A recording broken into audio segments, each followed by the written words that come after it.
So Richard Wren is the author of Casey's Slip, among other books. Richard L. Wren. Tell us a little bit about Casey's Slip.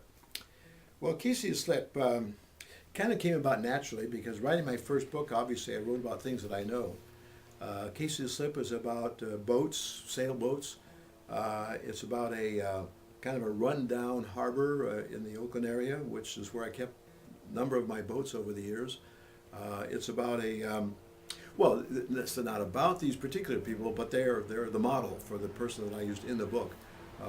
Where I kept my boat, there were a number of Hell's Angels that were liveaboards, and great neighbors had every tool in the world. Were run into a problem, they pretty much knew how to fix it. One of the side advantages of having my book at that place was that nobody ever stole anything, with the reputation that we had as a home base for some Hell's Angels people. One of them is still a friend of mine, and I used him. He turns out to be the lead character in this book. The book's about a young man. What I tried to do was to find two very disparate characters, people who you normally wouldn't see together in any case. Here's a fairly young man, unlicensed, with not licensed to deliver boats, but he's delivering boats up and down the coast. He gets thrown together with a retired Hell's Angel type person to defend themselves against a murder charge.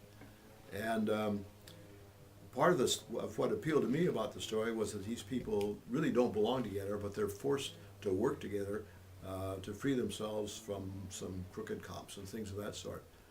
So it's a mystery. It's a mystery. It isn't a mystery because you kind of know who did what from the beginning, but it's more of an adventure as they try to prove that they're right in their suspicion about who did it, as opposed to the kind of a dirty policeman who jumped to the conclusion that one of them had done it. And when you wrote this book, you were getting started fairly late in life. 82, I started out, yeah.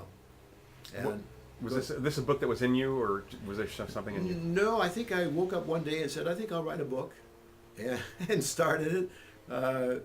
Very impulsive, but as typical with many things I do, I can't stop when I get going. Now this has turned out to be, was not a temporary thing. I'm still writing on my fourth book now. Yeah, this was fun. Turned out to be easy for me to write.